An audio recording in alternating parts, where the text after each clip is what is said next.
everybody's microphones and videos are turned off, so we cannot see you.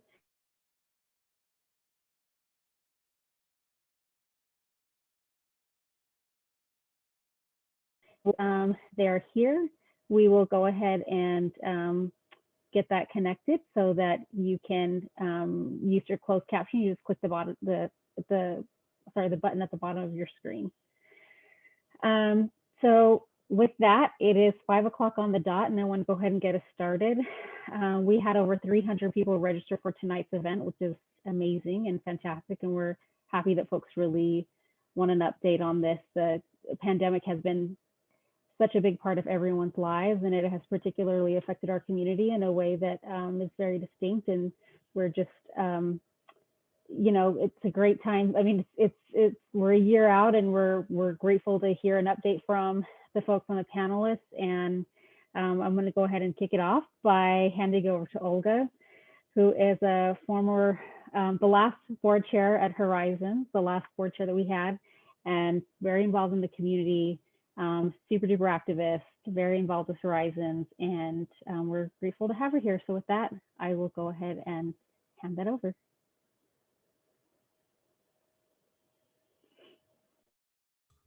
Okay. Yay, I unmuted myself. Hey, that's a big accomplishment already, right? So thank you so much, Candice. And welcome everybody. So good to be here in the company of these amazing leaders in our community. So just to remind ourselves, it's been over a year since we received the order to shelter in place.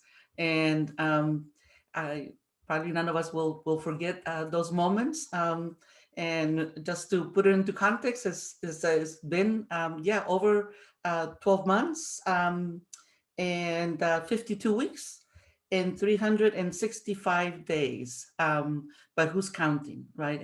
And very seriously thankful and blessed for all of us to be here together. And so, and I know that given all that we've been through, it's understandable that people may say, you know, okay, we talked about this enough. We've done enough discussion about COVID-19. And we may say, you know, we just can't hear anymore or learn any more about it. But as a community, as our LGBTQ community, we don't have that option to say we don't want to hear about it anymore. COVID-19 has been devastating. And even with the vaccines, and of a lot of hope with the vaccines, this is far from over. We will have to continue to stay in this fight. So thank you all for joining us this evening and for continuing to learn and to find ways that you and every one of us can help in this continuing time of loss and crisis. And we'll get through this the only way that we can, and that is to be together. I'm eager to get to our panelists, as I'm sure you are too, but let me just start us with a couple of minutes to offer a bit of context, starting with why Horizons has brought us here tonight, and why I'm so honored to be here with all of you. So the first part is that being a community is part of marking these important moments together. We can be celebrating with pride. We can have victories and defeats, and also we need to look at COVID as we did with HIV, which changed our communities forever. Second, and very importantly, COVID has had disproportionate harmful impact on our community, and that impact has received little attention, certainly from the larger community, larger society, but even within our own community. And that's why we're here today. And that's why we have so many of you here with us, because you want to learn and you want to hear from the leaders. The data, and I think I'm going to get to the slides. We're going to share some of the slides. The data is alarming. A think tank of our community, the Movement Advancement Project, published a report 3 months ago, and it shows that 66% of LGBTQ survey respondents reported serious financial problems during the pandemic. And of course, it's even more startling and critical to look at how it has affected our Black LGBTQ households and Latinx LGBTQ households with 95% and 70% respectively. We go to the next slide. We also found out that 38% of LGBTQ respondents were unable to get necessary medical care, compared to 19% of non-LGBTQ households. We'll go to the next slide. And then here in our own San Francisco, the impact on our communities has been very devastating. And in particular, the Latinx community has suffered 40% of the COVID cases in San Francisco, being only 15% of the population. So a very, very disparate gap there. And then Horizons did its own survey and found among the LGBTQ organizations, of course, the pandemic has also had a huge impact on our organizations. And so 80% of LGBTQ organizations reported declines in revenue. That is a lot of decline. And it really explains why we're here tonight and why Horizons has paid really close attention and has made a monumental efforts to support our LGBTQ organizations during this time. And that brings me to the third important reason as to why we're here. And that's that it's in the event name, which says resilience and rebuilding. If we're not only going to survive, but emerge stronger from this, it will be up to us. We know that there's going to be government funds available, and also they'll make a big difference, and allies are supporting, but it always comes down to us and how we are going to make sure that our people are taken care of.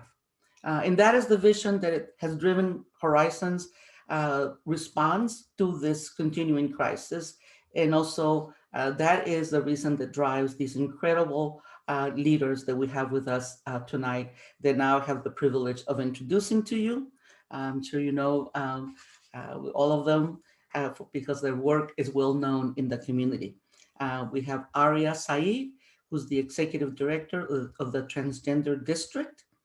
We have Kiku Johnson, who's the Executive Director of the Rainbow Community Center of Contra Costa County, and we're really glad to bring in our surrounding communities to the discussion.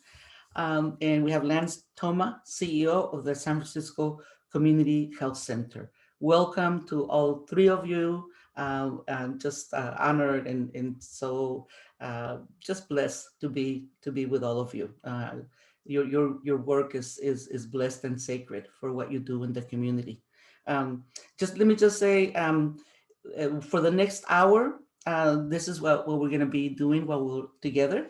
I'll be putting a few key questions to our panel, both collectively and individually, to each one of them. And then we'll reserve 15 minutes for Q&A, which will include questions that have been submitted in advance, those of you who signed up for the event, as well as those that we will be getting in the chat. And I'm sure we won't get to all of them, but we will try to bring forward as many as we can. And then we will end with closing remarks from Horizons and also an important announcement. So I'm going to start with the questions for our esteemed panel. And Aria, I hope you don't mind that I'll start with you. And let me. I think I can start. Okay, let me ask you then. So this is the question, and this is for all of us. Okay.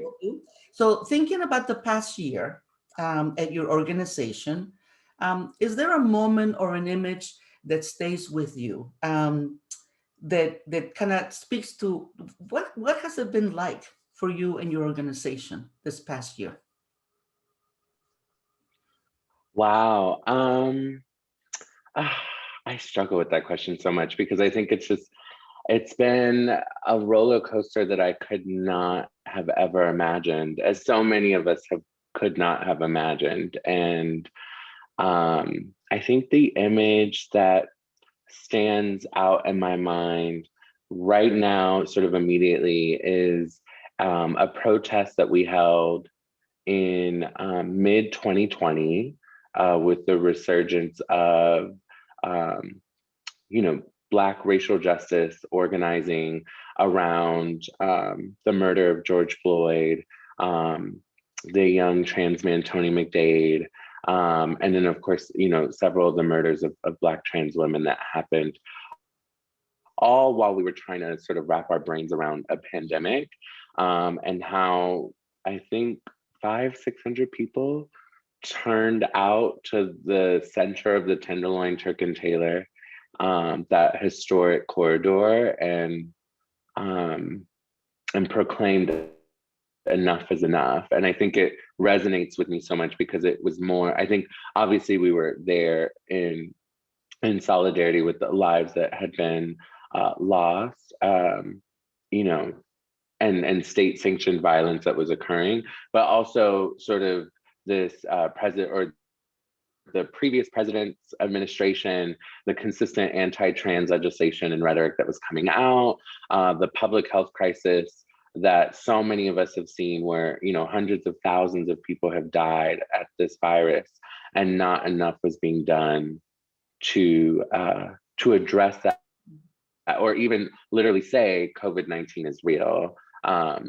So that's the moment that sticks out of my mind, for me as a person, but also our organization. Yeah. What a powerful image, Aria, and thank you for bringing that.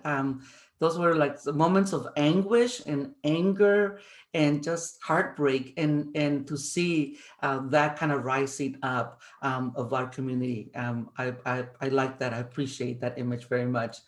Thank you. So Lance, the same question for you.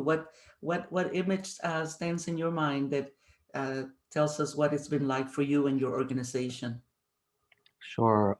Well, thank you, Olga. It's a privilege to be here with you and Horizons and Aria and Kiku. So where I go with that, you took us back to a year ago, and I go back to a year ago when shelter in place happened on March 17th. And I remember there were a number of us who were on site at my health center, and the quiet in the Tenderloin was so scary. The Tenderloin is never quiet, and it was eerily quiet, scary quiet. We never have quiet here, and it wasn't like a peaceful quiet. It was like everyone was scared. We didn't know what to do. And then you fast forward a few months, there's fires everywhere raging across our state, and then this red sky hit us. I don't remember that day. It was in September, and it felt like the world was coming apart at the seams. It just felt like we didn't have any way to anchor ourselves.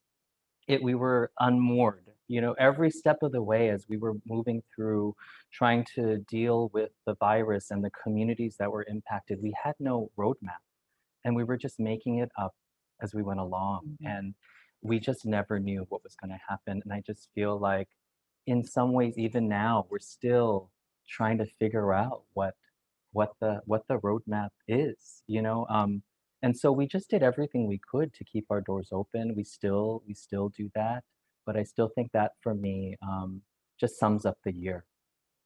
Yeah, yeah, that eerie red haze that was, went on all night long almost. Yeah. I remember that. Thank you for also stating that your organization did everything you could and kept your doors open to continue to service the community. So thank you, Lance. And so Kiku, what's the image for you that remains from this past year? Yeah, I'm really, really grateful to be here. Thank you, all of you. I'm so excited to be in company with some tremendous leaders together and seeing that we all are of color and intersectional. And when I think about the past year, and I was listening to Aria and Lance, the pride flag came to mind. And being in Clayton on June 1st, as we were kind of coming out of the weekend of George Floyd, and what we were being shown, living here on the screen, being in person in Clayton, here in Contra Costa County, and raising that pride flag and making sure that happened on June 1st. And a small crowd of us, and we were all so anxious about being together, being connected, grouping, and making sure that we could see that pride flag go up. It was pretty tremendous knowing that there wasn't going to be a pride that we were going to be able to organize in person for that month, and really looking at how can we show up and be visible and make sure representation was still something that didn't go away in this time. And that was just a few months in. And then we fast forwarded to October for us, and we were very fortunate, you know, as the Zoom screen was actually the first thing that came to mind. I mean, that was just so ever present and still is for all of us. In October, we were able to have a virtual Pride for 8 days. And we also we met in person for an event called Pride on Wheels that we put together, where a contingency of us decorated our cars and were able to travel across the county to specific locations and cities and schools and make sure that we were visible and honking our horns and bringing our colors. And I know how powerful that felt for us to be in that train of cars on the highways, on the small streets heading into city centers. And that profoundness for us and the people around us seeing us, and that excitement and that reverberation back, I knew that we needed to have that for our community, even in its small ways, because of all of the hurling balls of fire and intensity that were coming at us. And we were just trying to recover, I feel like, on a daily basis. So for us to have joy that way is an image, and that represents in the flag for us, raising it and then bringing it across the streets. So that's what resonates for us. Yeah, that resilience, and I think that insistence in creating our own joy, right? I mean, and knowing that that is part of it. I'll just add briefly one image is that stays in my mind, and that is after the murders of our brother Floyd and sister Breonna Taylor and all the other ones.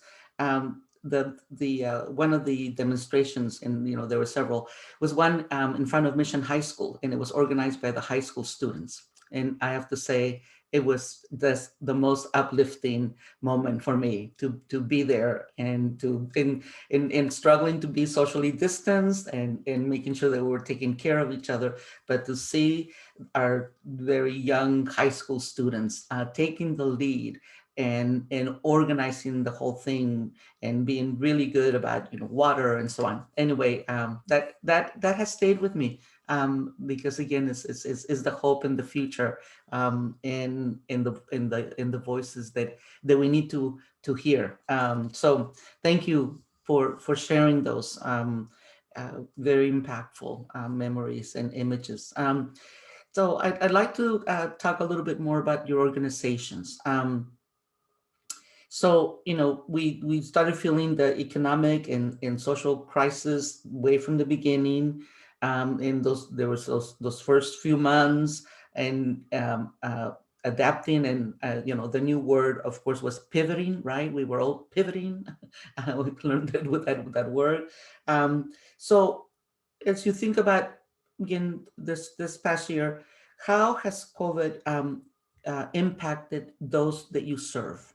Um, and you know have there been changes from the beginning to now? Some reflection on that. So I'll start with you, Lance, in terms of, like, again, how has the crisis impacted those that you serve? Well, yeah, I mean, at San Francisco Community Health Center, we just had to radically shift everything we did, in terms of how we were providing services, but really how we were building community. We wanted people. We had drop-in programs for our trans community. We had drop-in programs for our HIV positive community and the Tenderloin, folks who are marginally housed, and we just couldn't do that overnight. the shelter-in-place order said, no, you can't do that, you know, and so we had to radically shift. We just kind of had a street side grab and go, we called it. We could just, people were queuing up in front of our building, and we had food and we had medicine and we had, you know, and their case manager or their provider was there to provide maybe 5 minutes of help, you know, every day, which is so nothing compared to, it's something, but it's nothing compared to, you know, somebody coming in and feeling welcomed and embraced and being in community for sometimes several hours in a day, because that's what folks need, you know. And so, you know, so the impact has been tremendous. You know, the other thing I see is that we were in this mantra of isolate and quarantine. If you had symptoms, you isolate and you quarantine. And I just was almost shocked that we were even using those terms. I mean, I get it. They're public health terms, they're safety terms. But ultimately, I just felt like we fought against that. As a queer community, as an HIV community, we were like, no, we're going to break isolation. We don't want to be quarantined. You know, those are things that we resist. And yet, we were encouraging that. We were trying to get folks into isolation and quarantine hotels. I just feel like so we had to do that. But I do think the mental health impact, the psychological impact that it had on so many of our clients throughout the pandemic, and even now, I feel like that is part of our work, to undo the damage, not just that COVID has had, but because of what we needed to do to take care of everyone, which was just counterintuitive to everything, you know. And then on top of that, you see that it wasn't in the Tenderloin in San Francisco, it wasn't COVID that killed people. We were able to keep those deaths down. It was overdose. It was substance use last year that killed so many more people, and continues to this day right now, this impact right now that we're having to address. Yeah, specifically in that community, definitely. Kiku, how's COVID impacting those that you serve, and you know, how have you seen the progression of the impact, if you will? Yeah. Yeah, we similarly started, we have a food pantry program.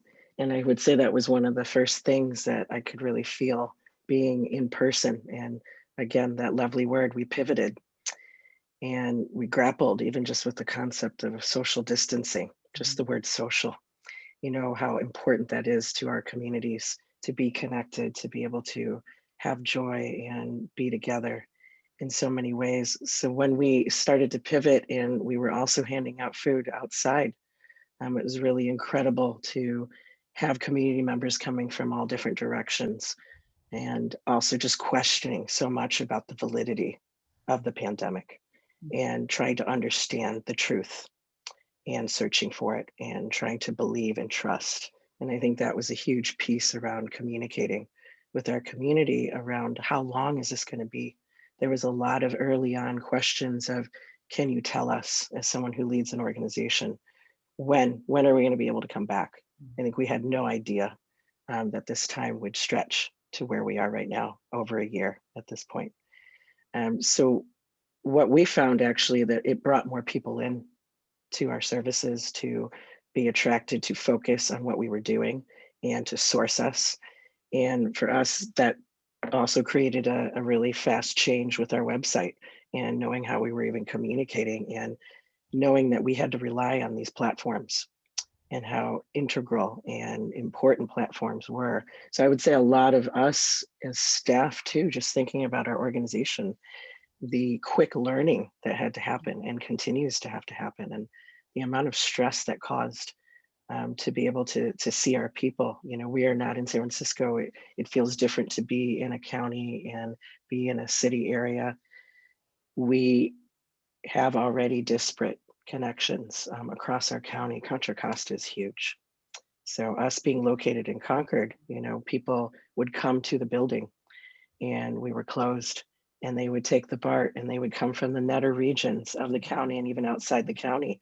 And for me to be someone who we were trying to be present at least one day a week, just so that we could let them know we're still here, but we're not running programming, and to try to have that interface and connect and share, how can you access? And I think access became the biggest conversation and continues to be. Mm-hmm.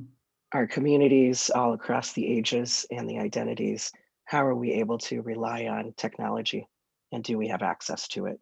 So quickly we knew we had to move into accessing through whatever sources, inclusive of Horizons, to afford, things like tablets and Wi-Fi access, and then the coaching that goes along with that for different parts of our community, our elders in community that are used to being able to be in person as the sole mode of communicating and connecting. We were having luncheons in person with our seniors, and that all went away immediately. And so folks, I think, became lost very quickly. And so doing a lot of check-ins with them via the phone and just finding them. I think there was a seek and find that was happening for several months to try to locate people, make sure that they were okay, do assessments, learn and ask really a battery of open-ended questions of where are you and what do you need and what are you not getting and why are you not getting it? So I think that we were hearing voices, across the screens, over the phones, of what we know to be very clear is anxiety and fear and not knowing where I can go. Where can I go now? If I don't have the fluency for technology in a certain way, how can we get you there? And what do I do if I can't access that? So, for us, it's been a lot of de-siloing as well. That has been an opportunity with our trainings, with our virtual programming. We started to see people from not just Contra Costa County, all around the Bay Area, the state, nationally. So for us, we knew that we had this significant and intentional outreach set up for our plan moving forward. So that's what we've been really following. But yeah, it has changed us significantly in how we even do the work. I'm so glad that you have been there to respond to the needs of the people in that part of our community, and it cannot be stated strongly enough how the pandemic demonstrated and made so totally clear the disparities and the inequities in our communities. Just in terms of technology, who has the access, who has the tablets, who has the phones, who has all the platforms. And so I know of many organizations that I know had to totally get into it right away to make sure that the clients were able to access the information through the technology. So thank you, Kiku, for bringing that. And Arya, how has the COVID impacted those that you serve now, and that you've been serving? And again, what changes have you seen? And how has it changed those that you serve? Yeah, I think it's a little trickier for the transgender community in particular, because the marginalization and disenfranchisement is pre-pandemic was already so high. I think Lance and Kiku touched on that, of the level of disparity and poverty was already very, very much high. And then the pandemic exacerbated it to a whole nother level. And I think, the transgender district is in the southeastern Tenderloin neighborhood. It has the densest transgender population of any other neighborhood in San Francisco, but any other city in the United States. And yet the demographic data that we do have access to, overwhelming, poverty, disenfranchisement, homelessness, and countless other things combined. The pandemic made it very difficult to address the needs of our community that were so much more nuanced, in just one single way. And I think that's something that we really struggled with. And then, of course, there's always a ripple effect that happens in the culture and the society of which we live in, because we are a population of people that is not empowered in society, right? We live in a cisgender dominant culture. There's a way that anti-trans rhetoric, or even this year, seeing over 70 pieces of legislation across the country, prevent and discriminate against trans people's rights. And then last year was the deadliest year on record for Black transgender women in particular, with over 44 Black trans women being murdered. All those things paired with where am I going to go get food? Where am I going to sleep tonight? Just magnifies it. And in particular, for me as a former sex worker, I think there was a way that I could not even imagine. I'm still connected to many of the girls who are doing sex work, but at the beginning of the pandemic, you would not be able to imagine what that's like. If that's your sole source of income because no one else in the world is hiring you, and you rely on providing this service to customers, and then, the information about the pandemic that we all got was limited and sound bites here and there. And, I was hearing about girls spraying down people with Lysol and like, girl, no, you need a mask, like, all the things. But of course, that stigma is already in existence, being that we're in a country where sex work is illegal. But, when you think about it, as a sex worker, you don't get access to unemployment.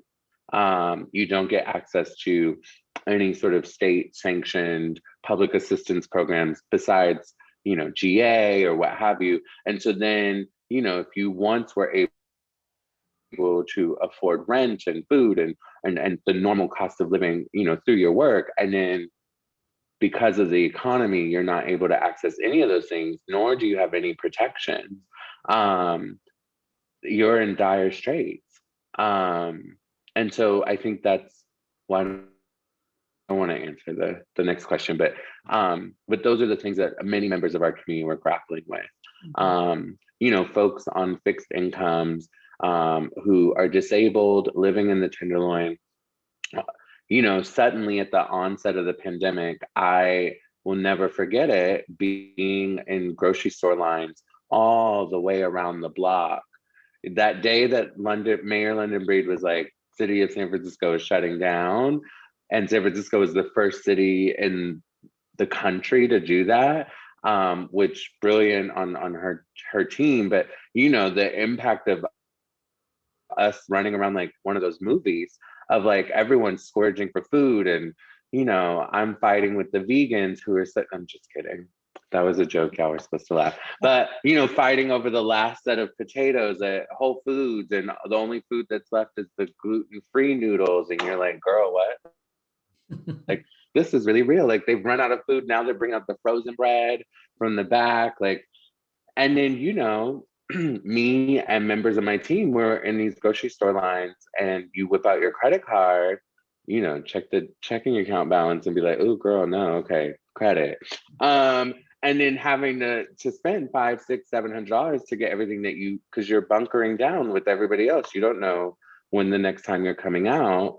And so many of our folks were messaging us like, we need help. Like, we're on a fixed income. We weren't prepared for this level of emergency. Like, what do we do? And so I think those are some things that definitely was something that we were witnessing at the Trans District, but just, both nationally and very locally in the Tenderloin in particular. Yeah. The vulnerability, right, of people that already are vulnerable. Thank you for really sharing real specific examples, Aria, and keeping it real. I mean, it was really about eating and keeping ourselves safe. And I think there's a thread that runs also in what all of you are saying, and that is the importance of nourishment. And I know that many organizations immediately, move to providing food, right? And Ari, I'm going to ask you about this a little bit later, but providing cash, right? Providing cash for people, which is like unheard of. Nonprofits don't do that, or the funders are not gonna go for that, right? But it's like, well, that's what was needed. And I just want to say, I think it was so great to see this across our communities. I know in the mission, the Latino Task Force, instead of preparing for Carnival, Roberto Hernandez and the Latino Task Force said, we have to shift to provide the food for those that are our frontline workers that are losing their jobs. Our LGBTQ Latino workforce is very much in the frontline, nursing assistants, the ones who clean the hospitals and in the supermarkets and all of that. And so they shifted to, now they're providing about like 7,000 meals for people a week. And I think I see that running thread in terms of like the nourishment that our community needed, and some of it was, you know, real material food, actual food. So I'm glad you were out there fighting to get that last bag of potatoes, Aria, because that's what it came down to, you know, in those days. So thank you for you know, answering these questions that I posed to all of you. I do want to ask some specific questions of each of you, and I'll start with you, Kiku, this time. And that is, you know, you provide a wide range of services in the Contra Costa County, including mental health. And we know that the mental and emotional health challenges, you've already alluded to it. But how has you and your team seen this appear in terms of the mental health challenges, and what steps have you taken, you know, to meet that need? Yeah, thank you, Olga, for asking. I think when I think about mental health, and I think about, first thing that comes to mind is our team. You know, we are very fortunate to have a clinical department.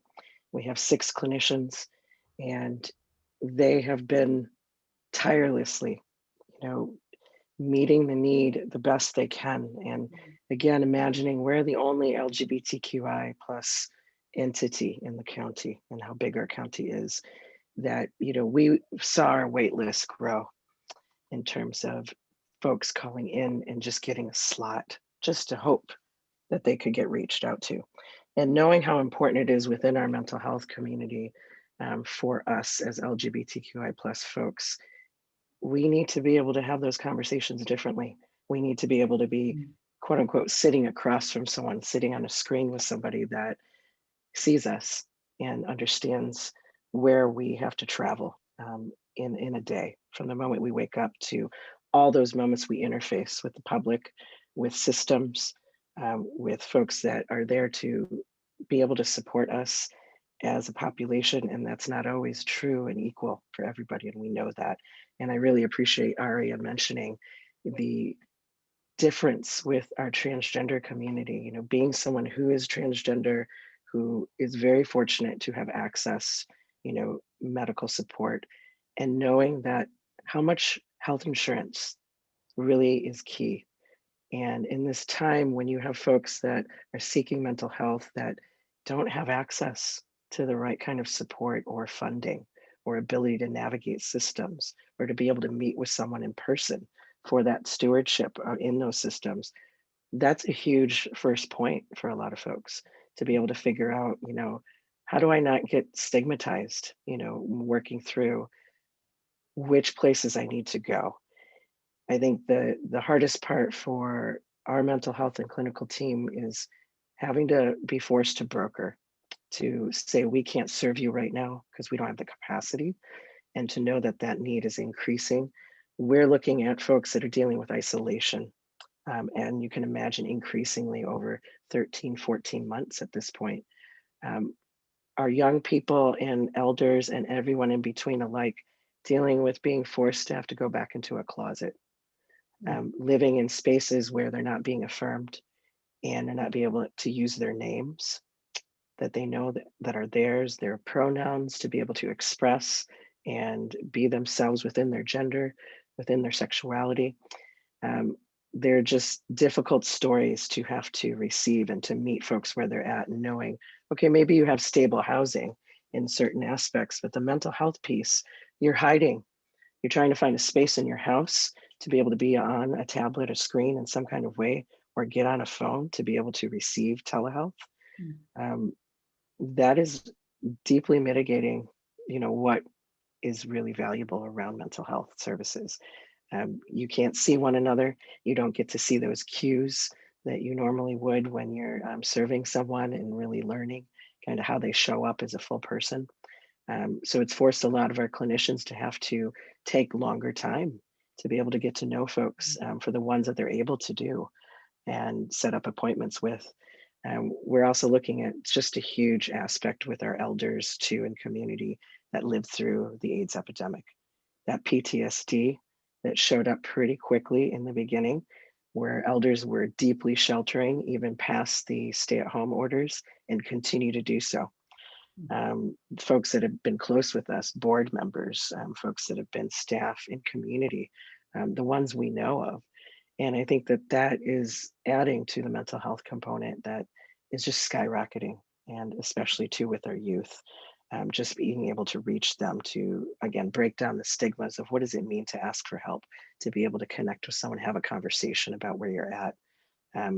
We mainly are finding, as a last piece to share around it, with our folks who are houseless in our communities, just the disproportionate number going up of our young Black, trans, in particular folks, women, just sitting with one on Monday in a hotel. We're lucky that we have a grant that we can hotel young people. They're not getting mental health support. They have a safe space for the night or for a number of nights, but they're not able to engage around what's really happening. So they're just spiraling in a lot of ways. So it is really scary in this time to watch on a daily basis, just the increase of need and the difficulty with being able to meet it. And Kiko, can I just ask a little bit of a follow-up question on very specific, strategies that you're going to have for the forthcoming time? Are you going to increase mental health services, staff, additional fundraising specifically for mental health? Just say a little bit about that, and then I'm going to go. Yeah, I think we definitely need to. It is our desire, but you said that magic F word, the funds, fundraising, receiving funds. I think that we're all hustling. I think the PPP, the Paycheck Protection Program, literally saved our organization this year. And so for us to be thinking about growth, we know that's just a shot. That's a shot to keep us above the water. So, we're just trying to partner as much as possible with any and all agencies and try to educate their staff around sexual orientation, gender identity, and expression fluency, language. So I think this is the places that we are forced to be. So yes, we definitely need more. And I think that's dependent upon all the forces that are in terms of how they allocate support and funding for organizations. So thank you so much for asking that. Yeah. Thank you for sharing, Kiku. Uh, it just I see like so many just correlations and identification of like what is going to be needed. I think the mental health component has risen to a level of importance that it needs to have. I'll just add on a side note, I'm part of a coalition to uncage, reunify, and heal the children at the border in detention. And we are really putting a big emphasis on the healing part. These kids are traumatized, so we and they're going to be long-term effects. So we have to pay lots of attention to the mental well-being, of our people in the transgender district and the elders and in Contra Costa and so on, and the children. Yeah, there's probably a lot of conversation we can have after this panel, right? And see how we come together on some of these issues that we can work on. I wanted to ask Lance, the pandemic, obviously with all its nightmares, but given the timing of it and the rise of social justice, uprisings, does it offer some kind of opportunity to address some of the structural racism that's embedded in healthcare and many other systems? Uh, so what might it look like? And how could queer communities of color and allies work towards eradicating those embedded biases, which again have been alluded to. And since you're there at the San Francisco Community Health Center, you've seen just looking at the healthcare system, just all the bias that is there, the structural racism and the structural blindness to the needs of our communities. What opportunities do you see there? Well, first of all, so it's just hard to even try to go above it. I'm just thinking, I mean, what Ari is saying, what Kik, we're all talking about it, that violence upon trans communities, trans women of color, that's been in our system, right, in our organization, in the country. We've just always been with that. We're always trying to figure out, how do we serve the trans community, how do we employ the trans community when you're being traumatized, right? Our service providers are being traumatized, our clients are being traumatized, and then having George Floyd and all the police brutality and murders on Black and brown people amidst all of that. And then now with the anti-Asian hate, it just feels like when is it going to stop? We can't. It's never going to stop, right? That's the message. They're just going to come after us every direction. It feels like, and so I'm not sure. I just feel like we have been over the year just trying to make sure we're taking care of our communities, right? And here at the organization, it's how do I take care of my team? We really, really value and hire from our communities, and we know that that's what makes the work so incredible, because we're hiring folks who with direct experience that our clients are facing. But what we also know is, in times like these, our caregivers also need huge amounts of care as well, and trying to attend to the mental health impacts, the trauma that our staff are facing, as they try to provide support in the best way that they can. So I feel like there's such a issue just around, how do we make sure we're doing all of that in the midst of this global pandemic. What I will say though is, like, what we did, there was, we also do national work. And what I know at a national level for HIV especially is, I remember I was like, Black and brown people of color in HIV communities, we're going to get left behind. And COVID will be the same way if we don't figure this out right now, right? Trans communities get left behind, like gay, Black and brown men will get left behind, right? And people of color communities in general, like API communities, Native American communities, we know that. And I called upon my people, like at the Black AIDS Institute and Latino Commission on AIDS, and the three of us, we provide national HIV work, and we came together early on and said, you know what, we can't let this happen again. We were forgotten in the first crisis and epidemic of HIV, and we can't let that happen to our communities and our organizations. And we were able to actually convene a national kind of think tank of over 100 organizations, people of color, HIV organizations, that were taking care of our queer people of color communities across the country. And it was so inspiring to be able to, and Zoom created this possibility, right? Who knew Zoom before this whole thing, right? But it created this possibility that we could actually have a think tank, a virtual think tank, that we could, and what it was a support group of 180, community activists and leaders, people of color across the country. And we were able to just check in and actually think about, how do we make sure that we're supporting each other so that actually our organizations and everything we've learned from HIV can be applied to COVID, that we don't get forgotten, because it's everything that we've learned, and we know the folks who are getting impacted the most by COVID. And so it should be us that's really on the front lines, and how do we take care of each other? And so we've been doing that. So that has inspired, so COVID has inspired that to happen. But I just think there's so many other issues that we need to attend to.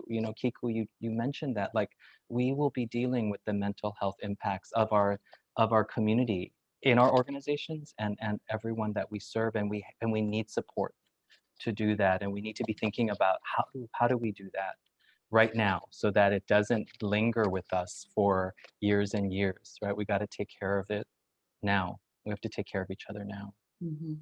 It's so great to have the historical role that many of you have played in terms of understanding, right? In terms of, like, we're not going to repeat what happened before, and we're not going to Yeah. allow our communities to be left behind. Mhm. And I understand it's a bit of a unfair question to ask. Well, how we're going to solve the structural issues that we have? Come on, Lance. And I think thank you for really putting it in perspective, which is that we start by taking care of each other. I really appreciate that message, in taking care of our staffs, our people around us, our families, even, of course, and then begin to work in collaboration with those that are are part of our communities, all of our communities. And I also really appreciate, and I want to come back to something that I had mentioned in terms of Aria, in terms of like moving things outside of these boxes, right? I mean, I've been in nonprofit work pretty much all my life, several decades, and there's hardly, I don't think I've ever heard, like, we need funds to be able to provide cash, direct cash, to the people that need it right now. And Aria, you did that in the transgender district, and you insisted that was something that was needed. So just tell us, I mean, how you came about that, and also what has been the impact that it has had, on the people that you're serving, and also again as a model of like how we need to, like, push the envelope and break some of those lines that have been drawn for us. No, I'm just kidding. uh, what an adventure it has been. First, fun fact about me, I've been working in social change since I was a teenager, actually, and I got my start at San Francisco Community Health many years ago. It feels like, yeah, anyways. And so in some ways, when you're in when you work in a nonprofit landscape, I think, and I think oftentimes we're very fearful because of like the laws change for 501c3s, and then there's like optics and perceptions of what nonprofits should be doing and how nonprofit leaders should be engaging and all these kind of things, right? That sort of exists. And so I really responded, me and my team, we really responded out of emotion. As I had said before, we were whipping out our credit cards. And I'm very grateful in some ways to hold the privileges that I do hold, and that, unlike many of my sisters, I am economically empowered to be able to, have $500 sort of available in case of emergency or things like that, right? And those are things I do not take for granted, because it has not always been that way. And so we plotted as a team, and we're like, we're a very small organization. At that time, we only had 3 staff, and 2 of them were 30 hours a week. And so, we didn't have like tons of liquidity or anything like that at all. It was not like that, but we were like, we gotta support our folks. And so we had started a cash grant program, and it really was actually inspired by some research I'd been reading on. Someone had sent it to me a few months before the pandemic about universal basic income strategies, and how they've been piloted in different communities to and sort of combating this stigma that comes with that, right? That if you give poor folks cash, they're just going to use it to smoke drugs or buy TVs or right? Like the whole welfare queen phenomenon that came from like the Nixon Reagan era, right? And so the studies have shown that actually, if you give folks a stimulus or a cash grants or universal basic income, any of these different types of ideas are really sort of the same in a lot of ways, that people are actually using them to address real-time urgent issues. And what you're actually giving them is the agency to make those decisions on their own. Because there's also a way in which, as poor folks, we're infantilized. Like, we're not told that when we need support, we're told that we will be supported, but with conditions. And so for us, we were just like, girl, like my daydream and my career still to this day is to get a fire truck and just like to get tons of money and like drive around the Tenderloin and like use a windblower and blow it all out to the community. Like that's the fantasy that I have. Obviously, I cannot do that. And so the best possible way that we could facilitate that really was doing small, like $250 or less cash grants to address like immediate financial need, and then PayPal, Venmo, Cash App folks. And it was definitely a struggle because we sort of went public and, I always forget to digest sort of how visible the trans district is. And so one of our funders called and was like, you better not be using that funding that we gave you. Like that funding is not allowed to da, da, da, da, da, right? And like, that's a very real thing. And I was like, no, well, what am I gonna do? Like, I was like, secretly, I was hoping to, fill them, ask for forgiveness later. And that's when Horizons had stepped in and was like, actually, we support that vision. What's been really great about that particular effort, like I said, we provided direct cash grants in real time. So we tried to make sure that we were PayPaling and Venmoing and Cash Apping folks within 72 hours of their application. And the demographics that we know, we provided grants to date to 600 transgender and non-binary identified people across the United States. And over 70% of them identified as Black transgender women of color who are also living at or below the federal poverty line. Very, very grateful that we were able to do that. But also the overwhelming response of feedback, which we did not ask them for. We just wanted to kind of like provide it. And then once we came into more resources, we were able to re-grant again. And the response that we got was just absolutely overwhelming. I mean, people were saying like, now I can, go Uber to this and that to go get my groceries, like things that we take for granted, when you live in a city like San Francisco, and, COVID-19 breaks loose, the things that seem to feel like they get cut first are the things that exist that poor folks are typically accessing, like the train or the bus or this or that, or the timetables changed with the trains and Muni and whatnot, and like people didn't know the hours and all kind of craziness, right? And so folks were able to do what they needed to do to get what they needed, whether it was food or supplies, entertainment. And sure, some of our folks probably used it and got high, but why not? Like, it was the pandemic, life was really crazy. Like, I'd rather folks enjoy some sort of moment of relief and reprieve,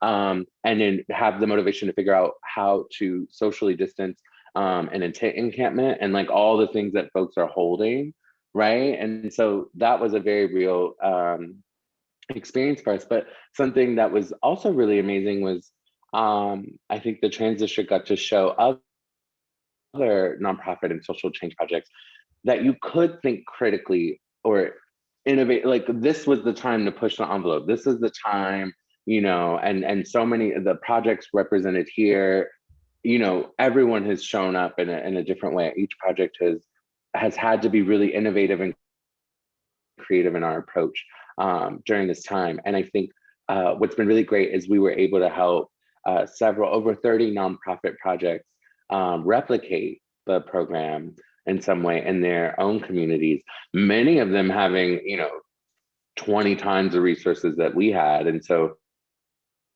like, there was one organization that was providing $1,000 relief grants and on Visa cards and like made it all high tech. And I was like, oh, I wish I would have thought of that. But I think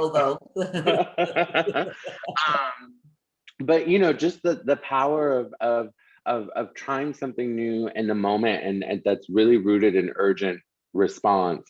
Obviously we did that because in some ways, we're a cultural district. And so I think we're kind of underestimated. Like, people are like, oh, what is that?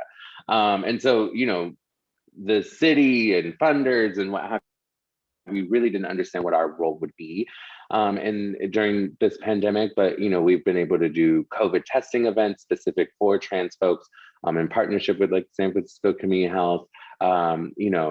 We have been consistently advocating for vaccine access for disabled folks, folks with chronic illness, and being homeless in the Tenderloin as a target, right? Target population of folks who need access, especially to the Johnson single dose, right? For folks who may be lost to follow up, like all of those things, like, you know, our organizations are really banding together and pushing the envelope and holding, you know, the powers that be accountable, but also piloting new efforts and new ways of doing social service for our community.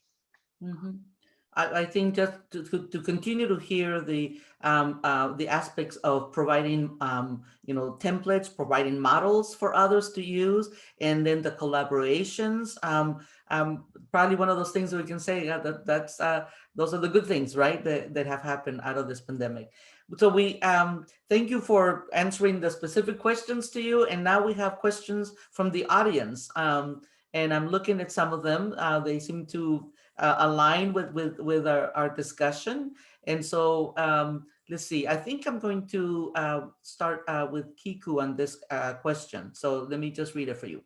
It says, the intersections of race, gender, sexuality, immigrant status, etc., seem to have an exaggerated impact on our communities in the context of COVID-19. Are there any ways that the pandemic has impacted community intersections that stand out to you? And obviously, we've begun some of that conversation, but Kiku, what intersections have you seen in terms of your work? Yeah, I love this question, and I was hoping that I would be able to give some love to this. The community that stands out in an intersection with us are neurodiverse folks in community. When we think about how disenfranchised further they have become in so many ways because we're relying on accessibility in this time in a whole other way. We have found folks that their voice has been taken from them. They are not able to reach us in the same way. And there's different roadblocks that have shown up for them, just around how to navigate, how to get around. Literally, you were talking, Aria, about, you know, just that basic lift card or how to get a ride somewhere. That alone, even pre-pandemic, that was difficult for our folks in community that are on the spectrum in any way or have a diversity within how they speak, how they talk, how they process. And you think about the compounding of what it means to have this fear show up around this pandemic. Um, I think it's extraordinary. That is a community that we want to be able to serve in a much greater way. And I think that when we think about other intersections, I was really happy to hear from Lance naming our Asian community. In particular, I'm finding with the virus being someone who is Chinese American as well, these last few weeks, let alone the last year, let alone our history, and myself coming from a different part of the country, where Asian folks were not as integrated and continue not to be. And from family and having them experience what they are experiencing of the hate and the blame, and also just being afraid to have your own mother go to the grocery store, just listening to folks in community, our staff, you know, the day after Atlanta, just a couple weeks ago. There has been increased fear for blame, I think, for this community compounded with being LGBTQI plus identified. Folks are wanting to shelter deeper. They're afraid of every corner when they interact in society right now and how limited that already is. So those are two that really stand out in terms of intersections right now. And we know that's just two of them. We know that when we're talking about English as a second language and any folks in our community, trying to navigate what tools are even ready and prepared for them to be able to navigate. You know, we were dealing with the census last year. I feel like that just got swept under the rug in so many ways. And we were a center. We were going to be a center where people physically could come and be safe as LGBTQI plus folks and be able to get online and do that. And they were no longer able to do that. And, you know, I just think about our systems and who's not counted, even intersectionally. All the folks that have fallen through the cracks that were already there that just became wider in this time. So, those are three that I'll elevate right now that I think of off the top of my head, that we're having lived experiences with daily. Yeah. Thank you so much, Kiku, for Thank you. answering that.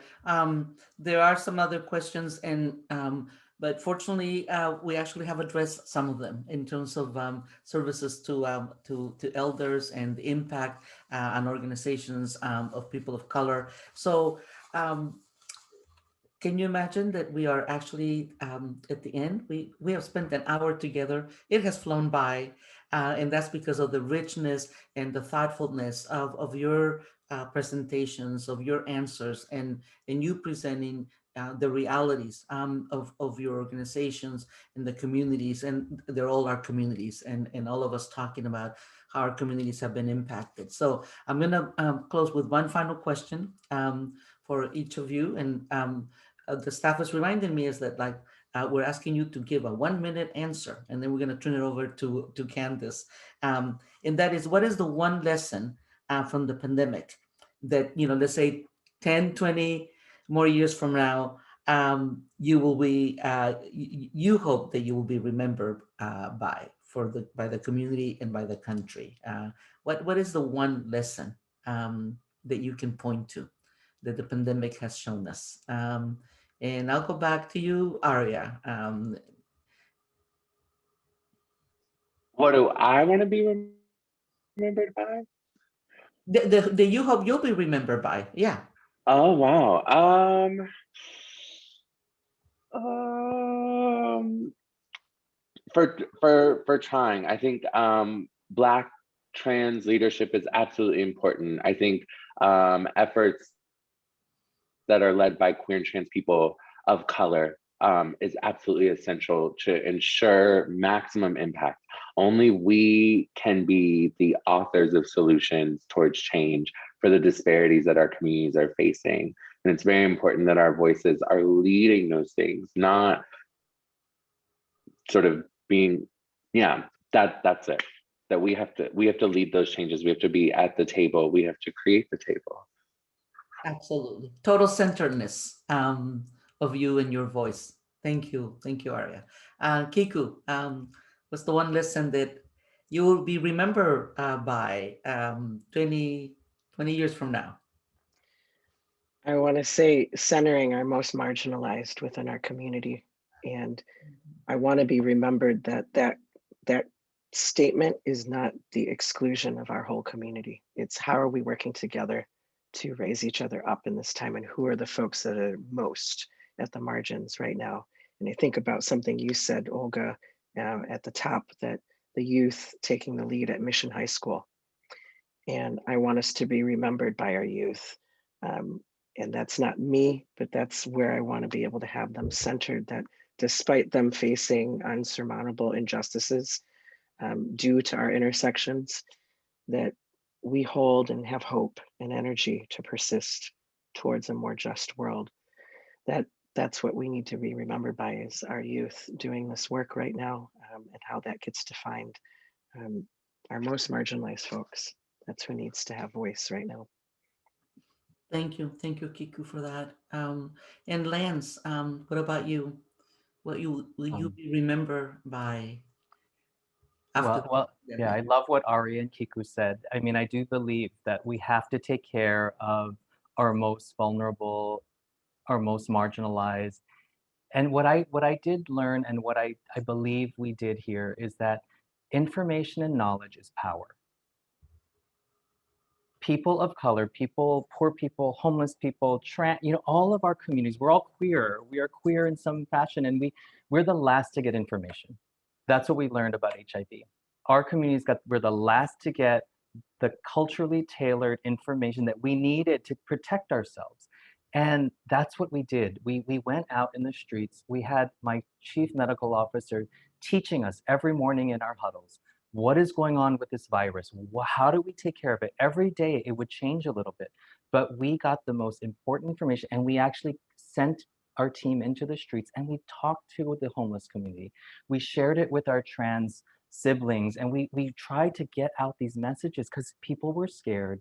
But what the bottom line is that there were 4 too many deaths in homeless people, but it was only 4 people in our city, homeless folks who have died from COVID.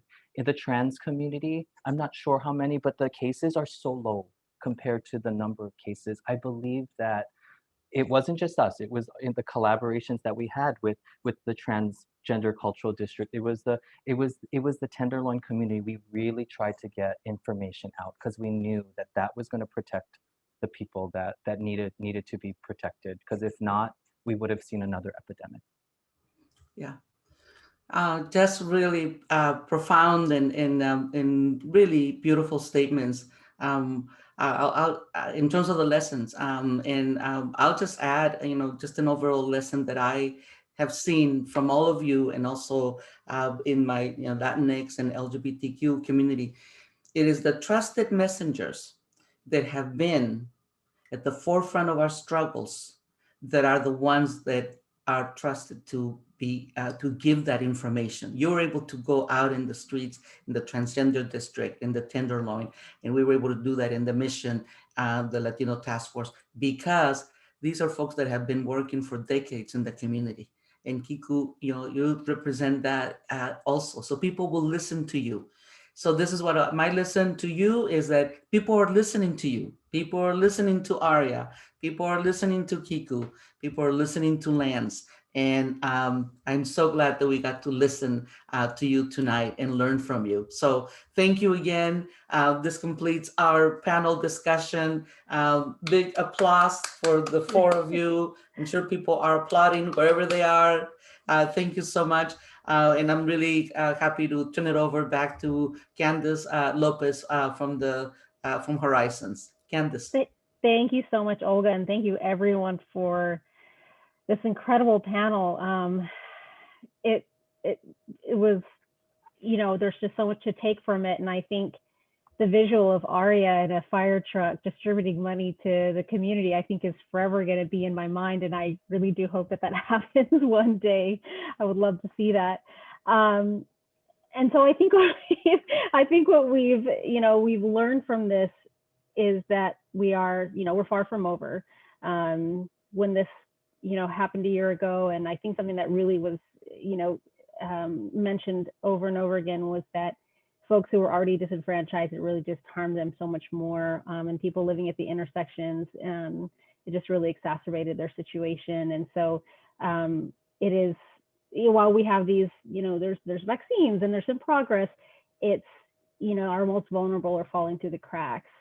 And with Horizons, our commitment is really to see that nobody falls through the cracks. And I think it was Lance that said something about, and then I called my people, I call it my people. And I think about that often with our community. It's like, these are my people and we take care of our people. And I truly believe that is the mission at Horizons, and what we're trying to do is, we take care of our people. So as you know, a year ago, a little over a year ago, when the pandemic first hit, we established an emergency fund. And we seeded it with $200,000. We were able to raise $1 million. We were able to grant that out, as we've heard some about that. So we're really grateful that we were able to do that. And I'm really excited to share that we're launching a second fund, a resilience and recovery fund. Horizons will seed the first $100,000 of that. We'll be doing some fundraising around that and asking for some support from our partners and individuals. And as we have heard over and over again, and something that sticks in my mind, that I believe it was Kiku that said, our greatest issue was access and people having access. And that's really going to be the focus, is organizations that are working with communities who really do not have, who have the least access. So we're launching a second fund. It's going to be much more concentrated. We'll do that towards the end of the month. You should hear more about it. And we're really, really grateful to be able to be in service to community in this way. So look out for that announcement. And thank you everyone again for coming tonight. Thank you so much to our panelists. I had these moments of like, I'm laughing and I'm tearing up and I'm, my heart just sank, just all of the emotions. And just thank you so much for what you're doing, not just for being here, but for the work that you're doing at your organizations and in your communities. It's really incredible. So Thank you everyone for being here, and hope everyone has a good, safe, and healthy night. Thank you. Blessing. Bye. Bye-bye. Thank you.